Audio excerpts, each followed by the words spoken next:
මොකද පොඩි කාලේ අහලත් ඇති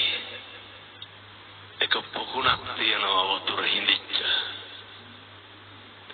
පොකුණ ඉබ්බොත් ඉන්නවා මාළුත් ඉන්නවා කොක්කුත් ඉන්නවනේ වතුර හිඳුනට පස්සේ ඉබ්බෙක් ඇවිල්ලා කොක්කුන්ට මොකක්ද කිය කොකෝ වතුර තියෙන තැනකට ගිහින් දාපන් කොකා කියනවා ගිහින් දාන්න ගමන ඉවර වෙනකන් කට අරින්න එපා මේක හොඳ පණිවිඩයක්